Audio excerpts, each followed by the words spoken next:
माता की जय। आज मकर संक्रांतीच्या सर्वांना शुभेच्छा देते आणि मकर संक्रांतीच्या दिवशी सगळ्या माझ्या लाडक्या बहिणींच्या सोबत हा सण साजरा करावा म्हणून या ठिकाणी संक्रांतीला जे वाणाचं देवाणघेवाण आपण करत असतो तर ते वाण आरोग्याचं आणि सुख कुटुंबाचं, म्हणजे आरोग्य जर आपलं चांगलं असेल तर सुखी कुटुंब आपल्याला बघायला मिळतं.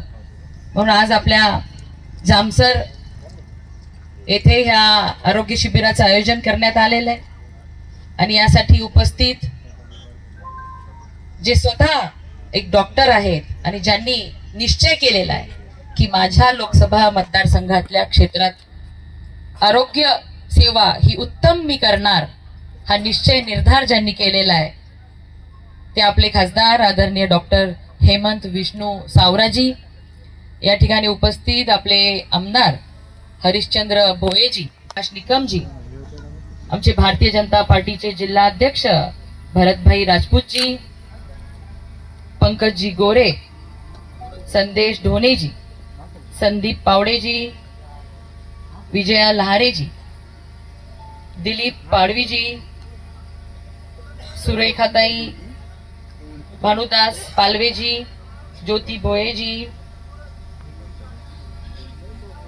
आपल्या ज्या प्रकल्प अधिकारी आहेत त्या एक महिला आहेत करिश्मा नायरजी, डॉक्टर मराडजी, अजित घोसाळकरजी, देवानंद शिंगडेजी, उपस्थित मंचावरील सर्व मान्यवर, कुणाची नावं राहिले असतील तर मी क्षमा मागते.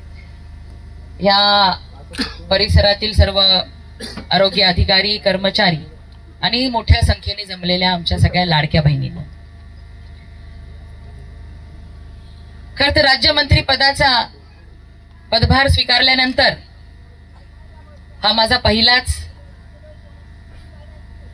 ह्या क्षेत्रातला दौरा आणि आजचा जो सण आपण खास महिलांच्यासाठी हा पंधरवडा साजरा करतो. प्रत्येक देशातल्या प्रत्येक राज्यामध्ये मकर संक्रांत ही वेगवेगळ्या उद्देशाने, पण उद्देश सर्वांचा एकच असतो, पण वेगवेगळ्या पद्धतीने साजरी केली जातात की आरोग्याचं वाण, आरोग्य हे सक्षम सुदृढ झालं पाहिजे, हाच उद्देश प्रत्येकाचा असतो. आणि आपल्या महाराष्ट्रामध्ये महिलांचा सण म्हणून 15 दिवस महिला एकमेकींच्या भेटीगाठीचे कार्यक्रम करतात, एकमेकींना छान वस्तू, भेट वस्तू वाणाचं म्हणून देत असतात. आणि मग माझ्याकडे जी खाते आहेत सावरासाहेब, आरोग्य, महिला, बाल कल्याण, मग ह्या दोन्ही खात्याचा एकत्रित कार्यक्रम घेऊन आणि आपल्या राज्याचे मुख्यमंत्री आदरणीय देवेंद्र फडणवीस साहेबांनी जो 100 दिवसाचा कार्यक्रम आराखडा आपल्या सगळ्यांच्यासाठी दिलेला आहे, त्याच्यामध्ये एक आरोग्याचं वाण आपण महिलांना दिलं. बघा, आपल्या कुटुंबातली जर आपली गृहमंत्री आनंदी असेल तर ते कुटुंब सुखी आनंदी राहू शकतं. म्हणून प्रत्येक महिलेचं आरोग्य चांगलं राहिलं पाहिजे, त्यासाठी हा कार्यक्रम आम्ही या ठिकाणी घेण्याचं ठरवलं आणि सुरुवात आपल्या जव्हार मधून आपण करत आहोत, पालघर मधून करत आहोत. देशाचे पंतप्रधान नरेंद्र मोदीजींनी जेव्हापासून ह्या देशाचे पंतप्रधान झाले तेव्हापासून शेवटच्या घटकाचा विचार करत, अंत्योदयचा विचार करत वेगवेगळ्या चांगल्या योजना आपल्या देशवासियांसाठी आणल्या. मोदीजींच्या नेहमीच महिला ह्या देशाची भगिनी, ह्या देशाची लेक ही केंद्रबिंदू त्यांनी ठेवलेली आहे. या देशाचा तरुण, शेतकरी आणि आपला देश, आपण तरुणांचा देश म्हणून, या जगामधला तरुणांचा देश म्हणजे भारत देश. आणि या देशाच्या जी आपली युवा शक्ती आहे त्या युवा शक्तीकडनं मोदीजींना खूप साऱ्या अपेक्षा आहे की ह्या जगामध्ये 5 ट्रिलियन ची इकॉनॉमी आपल्याला बनवायची आहे, 3rd लार्जेस्ट इकॉनॉमी आपल्याला बनवायची आहे, तर त्यामध्ये मोठा हिस्सा हा महिलांचा, या देशाच्या तरुणांचा असला पाहिजे. आणि मग महिला आमच्या लेकीबाळी हे नवीन बालकांना जन्म देणार आहे, ते बालक सुदृढ सक्षम असे जन्माला आले पाहिजे, तेव्हाच आपल्या देशातले भविष्य हे चांगलं होईल. यासाठी मोदीजींनी मातृवंदना योजना, जननी सुरक्षा योजना अशा अनेक चांगल्या योजना आपल्या सगळ्यांसाठी आणल्या. केंद्रामध्ये मोदीजी अनेक चांगल्या योजना महिलांच्यासाठी, वडीलधाऱ्यांच्यासाठी, आरोग्यासाठी आणलेल्या आहेत. आणि राज्यामध्ये सुद्धा ह्या राज्याला लाभलेले पहिले मुख्यमंत्री, ज्यांनी आपल्या राज्यातल्या प्रत्येक कुटुंबाला, की आज दवाखान्यामध्ये एखादी ट्रीटमेंट घ्यायची म्हणलं, खासदार साहेब तुम्ही स्वतः एक मेडिकल ऑफिसर म्हणून काम केलेले, स्वतःची प्रायव्हेट प्रॅक्टिस तुम्ही केलेली आहे, एवढं उच्च शिक्षित तुम्ही आहात. कुठल्याही कुटुंबाला जर काही छोटा मोठा आजार झाला, एखाद्या हॉस्पिटलमध्ये जायचं म्हणलं, तर त्या कुटुंबाचं पूर्ण वर्षभराचं गणित, आर्थिक गणित बिघडून जातं. आणि म्हणून मोदीजींनी केंद्रामध्ये प्रधानमंत्री आरोग्य योजना आणली, त्या अंतर्गत 5 लाख रुपयापर्यंत आपल्या सगळ्यांना मोफत इलाज होणार आहेत. आणि त्याच धर्तीवर राज्यामध्ये सुद्धा देवेंद्र फडणवीस साहेबांनी महात्मा ज्योतिबा फुले योजनेचं आता स्वरूप 5 लाख रुपयाचं केलेलं आहे. आणि पहिले मुख्यमंत्री आपल्याला राज्याला लाभलेले, की ज्यांनी मुख्यमंत्री आरोग्य सहायता कक्ष स्थापन केला.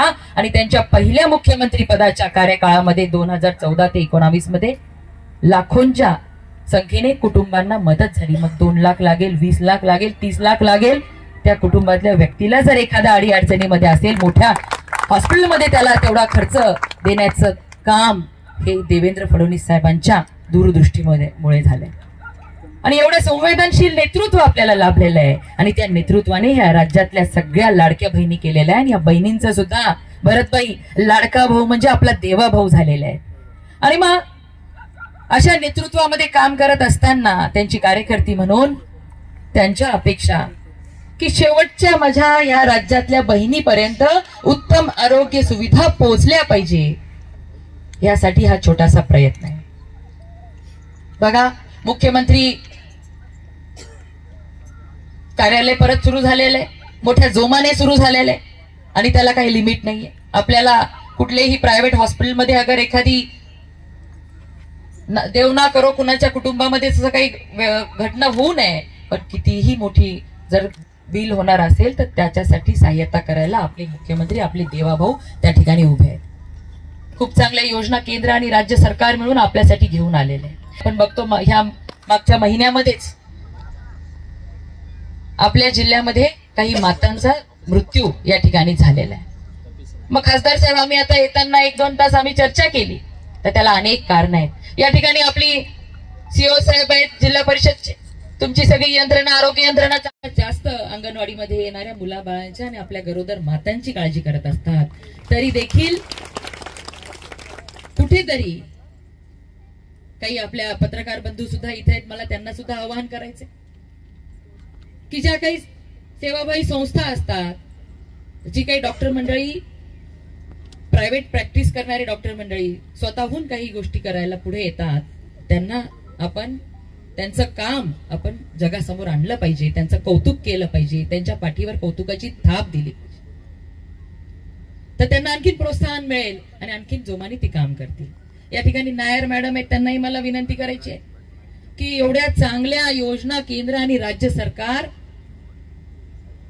आपल्या अशा अतिदुर्गम भागांसाठी घेऊन आलेलं आहे, त्या पोहोचवण्यामध्ये आपण शासन म्हणून आपण कुठे कमी पडता कामा नये.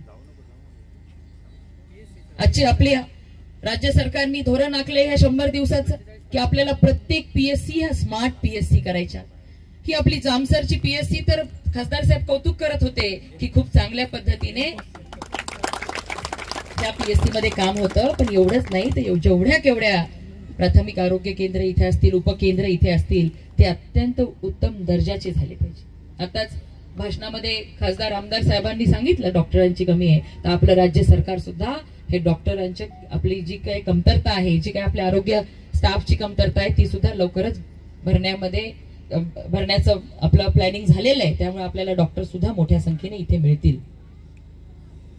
आपल्या खासदार साहेबांनी 200 बेडेड जवाहरला जे इथे हॉस्पिटलची उभारणी लवकरात लवकर चालू करावी ही मागणी केलेली आहे. बघा, आपले देशातले पंतप्रधान, आपल्या सर्वांचे लाडके पंतप्रधान, जे आपल्याला प्रत्येकाला आपल्या कुटुंबातल्या व्यक्ती वाटतात, त्यांनी या देशामध्ये असा निर्णय घेतलाय की प्रत्येक जिल्ह्याला एक गव्हर्नमेंट मेडिकल कॉलेज असलं पाहिजे, जेणेकरून आरोग्याच्या सुद्धा सुविधा चांगल्या मिळतील आणि तरुणांना ज्या मेडिकलला जाण्याची इच्छा असेल त्यांना त्यांच्या जिल्ह्यामध्येच ते शिक्षण घेता येईल. म्हणून आपल्या पालघरला सुद्धा या ठिकाणी मेडिकल कॉलेज उभारलं जात आहे.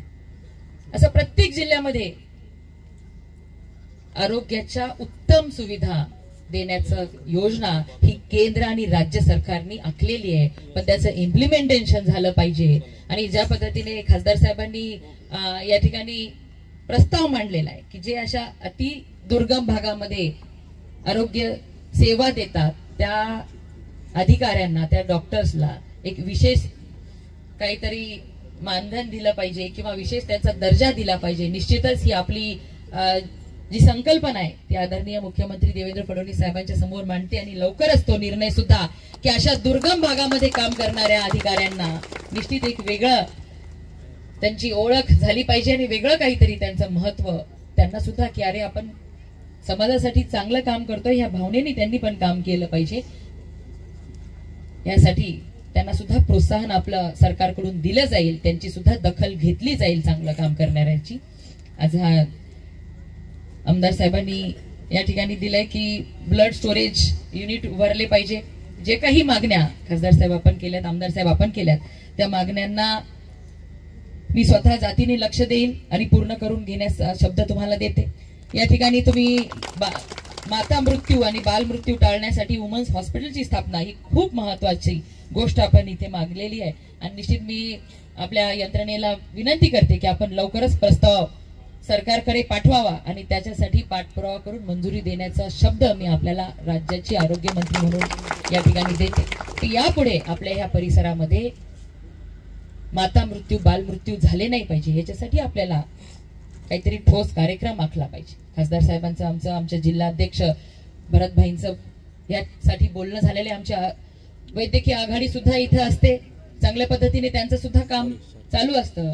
पण इथे मी पीडी मॅडमला, आपल्या जिल्हा परिषद सीओना विनंती करते, सीएस पण असतील त्यांनाही विनंती करते की जे प्रायव्हेट प्रॅक्टिशनर्स डॉक्टर्स आहेत त्यांना सुद्धा आपल्या ह्या कामामध्ये आपण कशा पद्धतीने इन्व्हॉल्व्ह करून घेऊ शकतो, त्यांच्यामध्ये सुद्धा कुठेतरी आपण पण ह्या समाजाचं काहीतरी देणं लागतो म्हणून काहीतरी सेवा करण्याची त्यांची सुद्धा इच्छा असते, पण आपण त्यांच्यापर्यंत पोहोचत नाही आणि मग ते तसेच दुरावले राहतात किंवा त्यांच्या ठिकाणीच राहतात. तर त्यांनाही आपण विनंती केली तर निश्चित मला खात्री आहे या परिसरामध्ये प्रत्येक जो प्रायव्हेट प्रॅक्टिशनर डॉक्टर आहे तो थोडा काहीतरी वेळ आपल्या ह्या समाजासाठी आपल्यासाठी देईल आणि ही एकत्रित काम करण्याची गरज आहे.